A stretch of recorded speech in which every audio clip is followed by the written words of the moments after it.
지금 이게 정상회담 맞나? 두 정상 간의 싸움 때문에 전 세계가 한국을 주목하고 있어요. 현 상황에 70년 전 한국은 전쟁으로 폐허가 된 나라였지만 한국 잭팟 터진 거죠. 지금은 전 세계에서 가장 주목받는 방산 강국이 되었어요. 두 정상 간의 싸움에 한국 잭팟이라니? 이게 뭔 말이다냐? 최근 미국과 우크라이나 두 국가가 정상회담을 했는데요. 전 세계로 생중계임에도 불구하고 젤렌스키 대통령이 조롱의 욕설 입모양까지 러시아 말로 욕을 했다는데요. 그의 입모양을 보시길 바랍니다. 그리고 저 여성은 우크라이나 대사관인데 젤렌스키 대통령의 태도에 무척 당황해하고 있는 모습입니다. 트럼프 대통령이 젤렌스키 대통령을 안 때린 게 기적이다. 라고 말하는 현재 지금 전 세계가 난리 났습니다. 역대 최고의 정상회담이 펼쳐졌는데요. 오죽했으면 트럼프 대통령이 TV쇼다. 잘 봤냐? 라는 조롱까지 했다고 하는데요. 또 한편으로는 오죽했으면 젤렌스키 대통령이 우쭈쭈해지네요. 도대체 무슨 일이 일어난 건지, 그리고 현재 유럽과 러시아는 왜 한국에 기대를 걸고 있는지 알아보겠습니다. 한국 잭팟 터진 거죠? 저는 눈앞의 장면이 믿기지가 않았어요. 이건 단순한 회담이 아니었어요. 두 나라의 최고 지도자들이 한방에서 팽팽하게 맞서는 마치 전쟁 같은 순간이었거든요. 두 정상의 첫 인사가 너 왜 정장 안 입고 왔냐? 라는 트럼프의 첫 마디였습니다. 트레이드마크인 검정 군복을 입고 등장한 젤렌스키 우크라이나 대통령 두 정상 간의 미묘한 기류는 이때부터 시작됐습니다. 보수 매체 기자가 젤렌스키의 복장을 지적하며 신경전에 불을 넣었습니다. 갈수록 감정적이고 심지어 상대방의 목소리를 흉내내며 조롱하기까지 합니다. 젤렌스키가 러시아에게 욕설을 내뱉는 듯한 입술 움직임도 그대로 생중계되었고 두 정상 간의 신경전은 담이 끝나고도 계속됐습니다. 이번 회담 직후 유럽 각국 정상들은 일제히 우크라이나 연대의 뜻을 밝혔습니다. 현재 유럽은 우크라이나에게 큰 힘이 되지 못한 게 현실이지만 젤렌스키는 이를 공유하며 성원에 감사하다고 일일이 답했다고 하는데요. 두 대통령의 말도 안 되는 정상회담 TV쇼로 안내하겠습니다. 웃지 마시고 심각하게 바라봐 주세요. 그리고 아버지 어머니 구독 좋아요? 는 필수가 아닌 선택입니다. 감사합니다. 미국의 백악관, 거대한 기둥과 웅장한 건물 안에서 두 사람이 마주보고 앉아 있었어요. 바로 도널드 트럼프 전 미국 대통령과 볼로디미르 젤렌스키 우크라이나 대통령이었어요. 처음엔 서로 악수를 나누고 미소를 짓긴 했지만 분위기는 금세 얼어붙었어요. 젤렌스키 대통령이 강한 목소리로 말했어요. 우리는 전쟁 중입니다. 러시아가 우리 땅을 빼앗으려 하고 있어요. 미국이 도와주지 않으면 우리는 버틸 수 없습니다. 그 말을 듣던 트럼프 전 대통령의 표정이 굳어졌어요. 그는 손가락으로 책상을 톡톡 두드리며 천천히 말했어요. 미국이 얼마나 도와줬는지 네가 알기나 해? 우리는 이미 엄청난 돈과 무기를 보냈어. 그런데도 너희는 계속 요구만 하지? 저는 순간 숨을 삼켰어요. 트럼프 대통령이 분명 화가 나 있었어요. 목소리가 점점 더 거칠어졌거든요. 이제 유럽이 좀 나서야 할 때야? 왜 항상 미국만 너희를 도와줘야 하지? 하지만 젤렌스키 대통령도 지지 않았어요. 그는 단호한 눈빛으로 트럼프를 바라보며 말했어요. 하지만 미국이 돕지 않으면 러시아는 우리를 무너뜨릴 겁니다. 그리고 그 다음은 유럽이 될 거예요. 유럽이 위험해지면 결국 미국도 가만히 있을 수 없을 겁니다.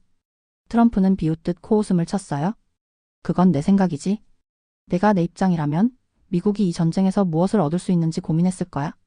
우리도 이득을 봐야지. 그 순간 광물협정이라는 단어가 나왔어요. 트럼프가 기대했던 건 바로 이것이었어요.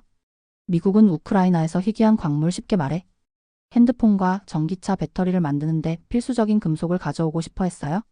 대신 미국이 더 강한 지원을 해줄 수도 있었고요. 트럼프는 젤렌스키에게 서류를 밀어주며 말했어요. 이 계약을 받아들여. 그러면 미국이 더 강하게 지원할 수도 있어. 젤렌스키 대통령은 서류를 훑어보더니 고개를 저었어요. 우크라이나의 자원은 우크라이나의 것입니다. 우리는 이런 협정을 맺을 수 없습니다. 그 순간 방 안의 공기가 더욱 차가워졌어요. 트럼프는 깊게 숨을 들이마시더니 손바닥으로 탁자를 쳤어요. 내가 지금 뭘 거절하는지 아냐? 우리는 대가 없이 돈을 퍼주는 나라가 아니야. 네가 지원을 원하면 우리도 뭔가 받아야 해. 하지만 젤렌스키 대통령의 눈빛은 흔들리지 않았어요. 그는 차분하지만 단호하게 말했어요. 우리는 러시아와 싸우고 있습니다. 이 전쟁에서 이기는 것이 가장 중요합니다. 광물이 아니라 자유가 걸려 있습니다. 그 말을 듣는 순간 저는 깨달았어요. 이 두 사람이 절대 합의할 수 없을 거라는 걸요. 하지만 트럼프는 포기하지 않았어요. 다시 말을 이었죠. 좋아. 그렇다면 네가 정말 감사하다는 태도를 보여야 할 거야. 우리가 지금까지 얼마나 도와줬는데 고맙다는 말 한마디가 없지? 그제야 저는 알았어요. 트럼프는 젤렌스키가 미국의 고개를 숙이기를 원하고 있다는 걸요. 하지만 젤렌스키 대통령은 결코 그렇게 하지 않을 사람이었어요. 그리고 바로 그때 미국 부통령 JD 벤스가 끼어들었어요. 우리는 우크라이나를 돕기 위해 많은 돈을 썼습니다. 하지만 당신은 당연한 듯이 요구만 합니다. 만약 우리가 도와주지 않는다면 우크라이나는 어떻게 할 건가요? 젤렌스키는 눈을 가늘게 뜨고 말했어요. 그럼에도 불구하고 우리는 싸울 것입니다. 우크라이나는 결코 무너지지 않을 것입니다. 벤스 부통령이 비웃듯 웃으며 말했어요. 그럼 우린 빠질 수도 있습니다. 미국이 이 전쟁에서 손을 뗀다면 당신은 러시아와 협상해야 할 수도 있어요. 이 말을 듣자 방 안은 갑자기 얼음처럼 차가워졌어요.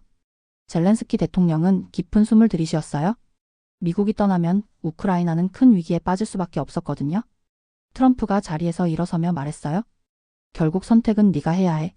네가 우리를 필요로 한다면 더 현실적으로 생각해야 할 거야. 젤렌스키 대통령은 굳게 입을 다물었어요. 저는 손에 땀을 쥐고 이 장면을 지켜봤어요. 이 회담은 더 이상 평범한 외교 협상이 아니었어요. 이건 힘의 싸움이었어요. 그리고 저는 알 수 있었어요. 이 회담은 결코 성공적으로 끝나지 않을 거라는 걸요. 이제 남은 것은 무엇일까요? 미국이 빠지면 우크라이나를 돕는 책임은 유럽에 넘어가게 될 거예요.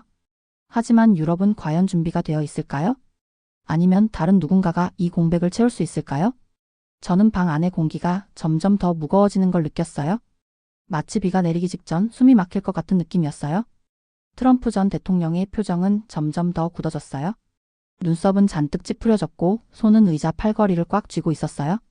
한눈에 봐도 분노를 꾹 참고 있다는 게 보였어요. 반면 젤렌스키 대통령은 단 한치의 흔들림도 없었어요. 그는 등에 기대지도 않고 몸을 앞으로 숙이며 트럼프를 정면으로 바라보고 있었어요. 그리고 그 순간 트럼프가 다시 입을 열었어요. 너희 나라가 아직도 싸울 수 있는 이유가 뭔지 아냐? 트럼프는 손가락으로 책상 위를 두드렸어요. 탁탁탁. 그 소리가 마치 폭풍이 몰려오는 것처럼 들렸어요. 우리 미국이 도와줬기 때문이야. 우리 군사 지원이 없었으면 너희는 진작에 끝났을 거야. 그런데도 넌 계속 요구만 하지. 젤렌스키 대통령은 단호하게 말했어요. 우리는 우리 나라를 지키고 있을 뿐입니다. 그리고 우리는 미국이 우리를 도와줄 거라고 믿었어요. 민주주의 국가들이 힘을 합쳐야 한다고 생각했어요. 트럼프는 피식 웃었어요. 하지만 그 웃음은 마치 비웃는 듯 했어요. 내가 아직도 미국이 그렇게 착한 나라라고 생각하는구나. 우린 내 나라를 위해서가 아니라 미국을 위해서 지원한 거야. 그의 목소리는 점점 더 거칠어졌어요. 우리가 돈과 무기를 퍼주는 ATM이 아니야, 젤렌스키. 젤렌스키 대통령은 침착하게 말했어요. 우크라이나는 이 전쟁에서 혼자가 아닙니다. 유럽도 함께 싸우고 있어요. 바로 그때 벤스 부통령이 끼어들었어요. 유럽? 그들이 뭘 했죠? 벤스는 의자에서 몸을 앞으로 숙이며 손가락을 튕겼어요. 솔직히 말해봅시다. 유럽은 지금까지 제대로 된 무기도 못 보내고 있잖아요. 그들은 전쟁을 할 준비가 안 됐어요. 그런데도 네가 우리 대신 유럽에 의지할 수 있다고 생각하는 거야? 젤렌스키 대통령은 벤스를 노려봤어요. 유럽은 힘을 합쳐 도울 겁니다. 시간이 필요할 뿐이에요. 트럼프는 고개를 흔들며 큰 소리로 웃었어요. 시간? 젤렌스키, 내 나라엔 시간이 없어. 내 군인들은 죽어가고 있고 탄약은 떨어지고 있어. 그런데도 네가 시간이 필요하다고? 그는 손을 휘저으며 말을 이었어요. 이제 결정을 해야 해. 우리를 계속 도와달라고 할 거면 감사를 표하고 우리가 원하는 걸 줘야지. 그 말은 사실상 거래를 의미했어요. 미국이 원하는 걸 주지 않으면 우크라이나에 대한 지원을 줄이겠다는 뜻이었어요. 저는 젤렌스키 대통령이 쉽게 무너지지 않을 거라는 걸 알고 있었어요. 그리고 예상대로 그는 고개를 저었어요. 미국이 우크라이나를 포기하면 우리는 스스로 싸울 것입니다. 벤스 부통령이 다시 끼어들었어요. 정말 그렇게 할 수 있다고 생각하세요? 솔직히 말해봅시다. 지금 우크라이나는 신병 모집도 어려워지고 있죠? 전쟁이 시작됐을 때와는 달리 사람들은 이제 전선으로 나가길 꺼려하고 있어요. 젤렌스키 대통령의 얼굴이 단단하게 굳었어요. 그건 전쟁이 길어지면서 당연한 현상입니다. 하지만 우크라이나 국민들은 여전히 싸울 겁니다. 트럼프는 다시 피식 웃었어요. 그럼 우린 빠질 수도 있어? 순간 방 안의 공기가 얼어붙었어요.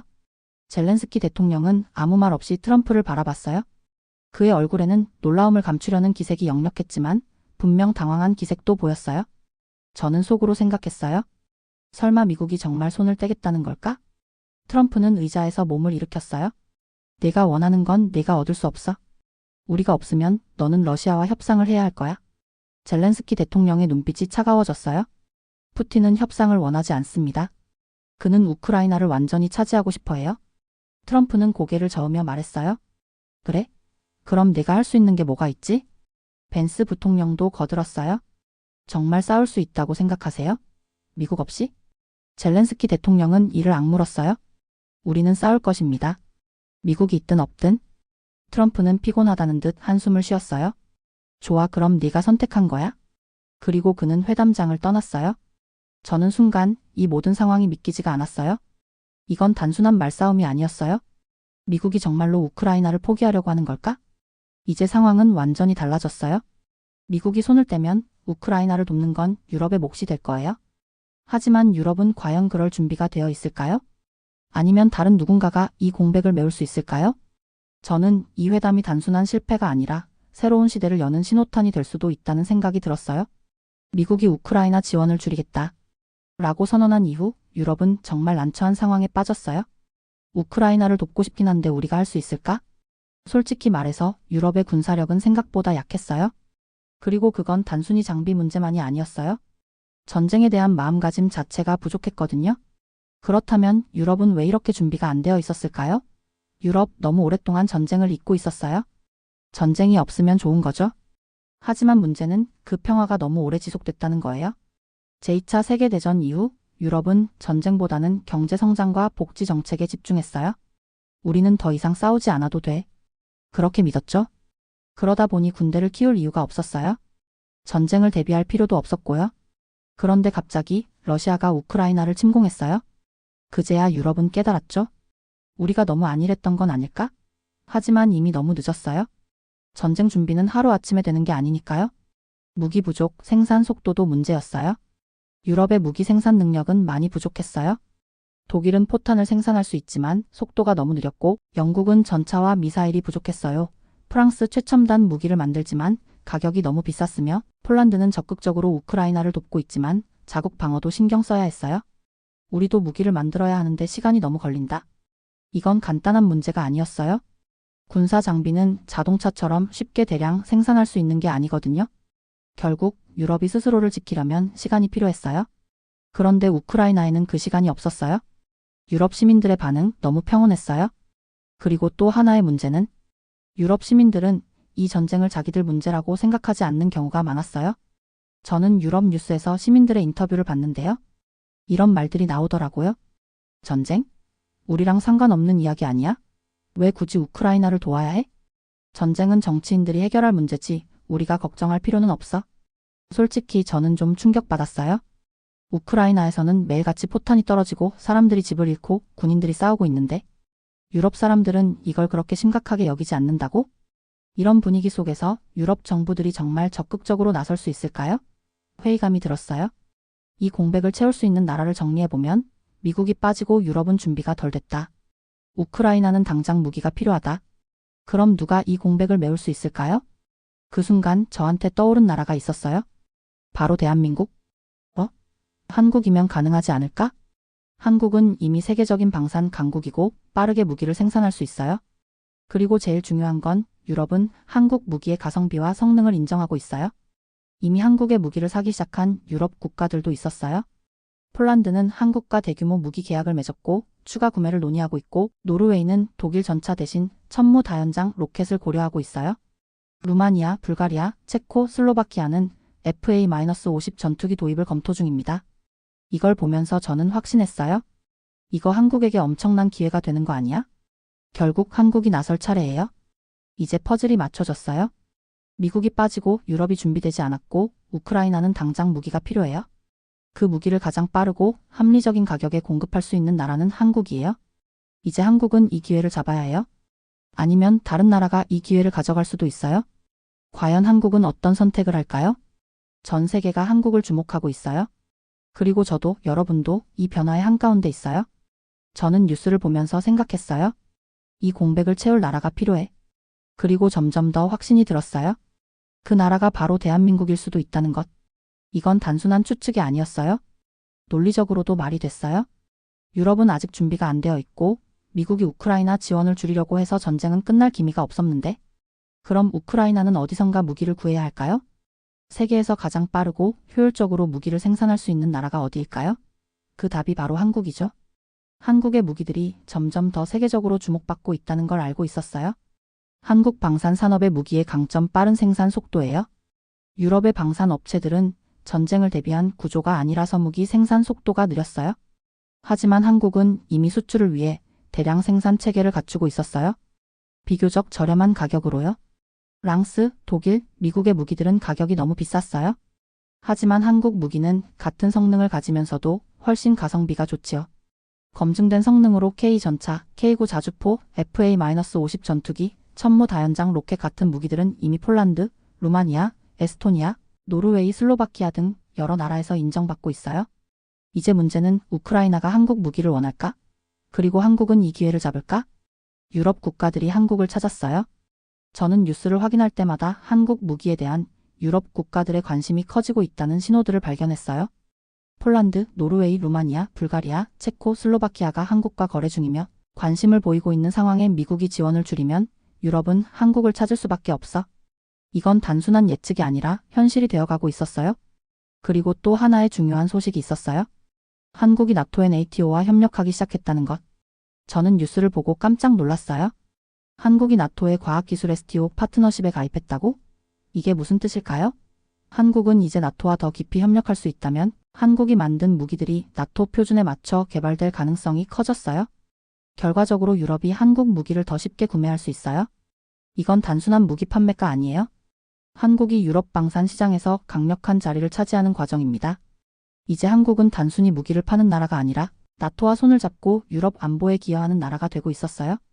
결국 한국이 나설 차례인 거죠. 이건 단순한 기회가 아니었어요. 한국 방산 산업이 글로벌 시장에서 더 강한 위치를 차지할 수 있는 결정적인 순간이었어요. 하지만 한 가지 의문이 들었어요. 과연 한국은 이 기회를 제대로 활용할까? 그럼 러시아와의 관계는? 저는 뉴스에서 한국 정부의 반응을 찾아보았어요. 아직 조심스러운 입장이었어요. 한국은 공식적으로 우크라이나에 직접 무기를 지원하지 않고 있었어요. 하지만 폴란드 같은 나라를 통해 간접적으로 지원하는 방식이 가능했어요. 그러나 현재 한국이 더 큰 결정을 해야 할 때지만 러시아와 관계 때문에 좋은 기회를 눈치만 보고 있어요.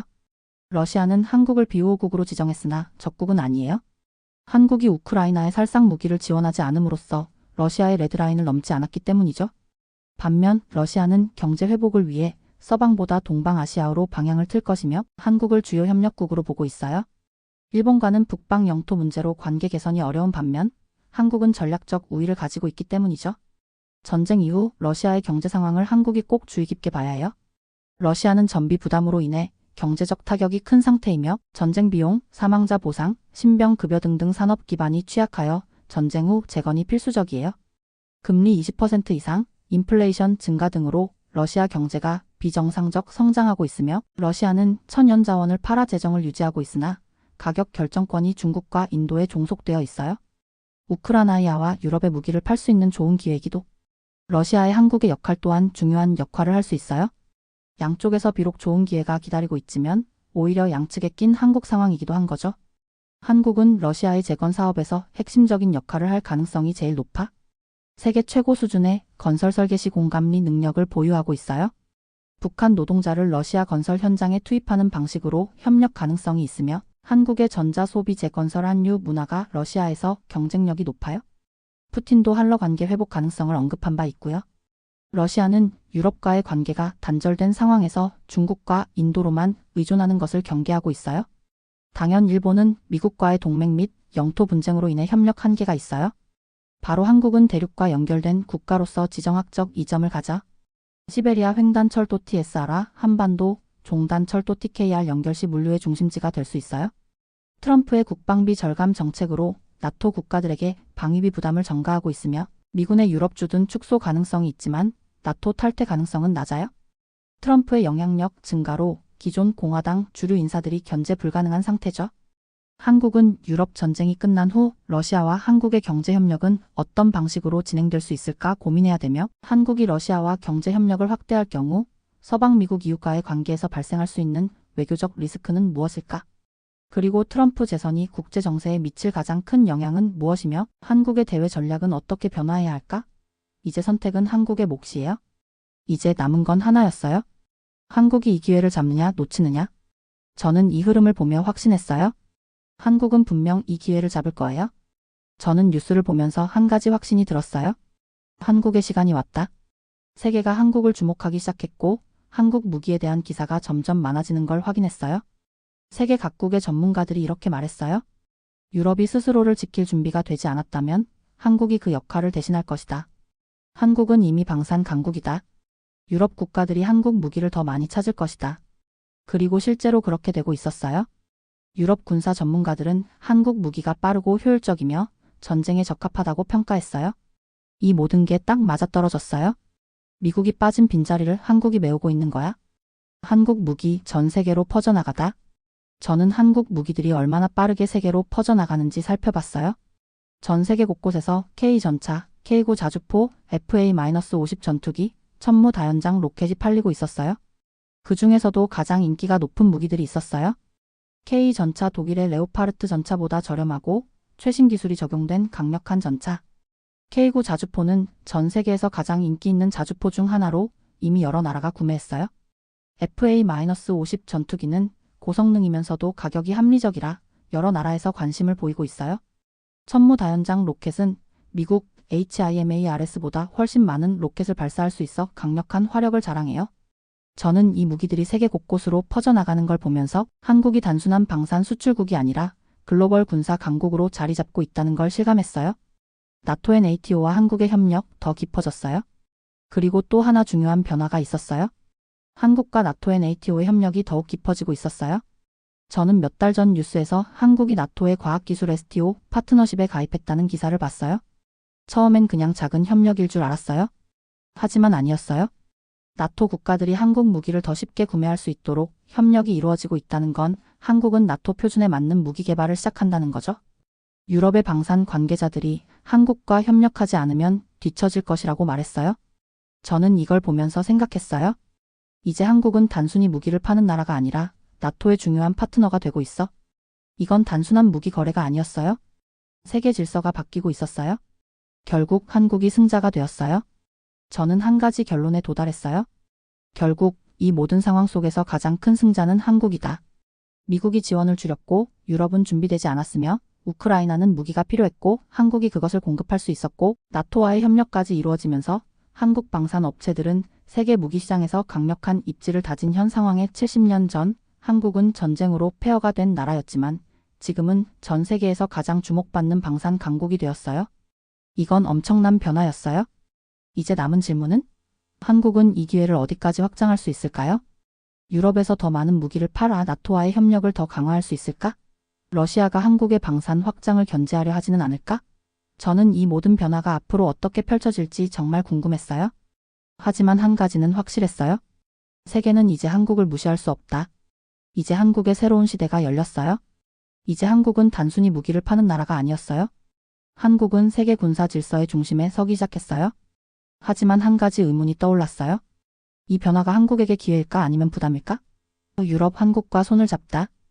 유럽 국가들은 더 이상 미국에만 의존할 수 없다는 걸 깨달고 있는 상황에 미국이 발을 빼고 러시아의 위협이 계속되면서 유럽은 새로운 해결책을 찾아야 했어요. 그리고 그 해결책은 중국도 아닌 일본도 아닌 바로 한국인 거죠. 저는 이 흐름을 보면서 깨달았어요. 한국은 이제 단순한 무기 공급국이 아니다. 유럽 방위 체계의 중요한 축이 되고 있다. 이전까지 한국의 무기 수출은 주로 아시아, 중동, 일부 동유럽 국가들에 한정되어 있었지만 지금은 유럽 전체가 한국을 찾고 있었어요. 이건 역사적인 변화였어요. 이제 곧 한국의 시대가 왔어요.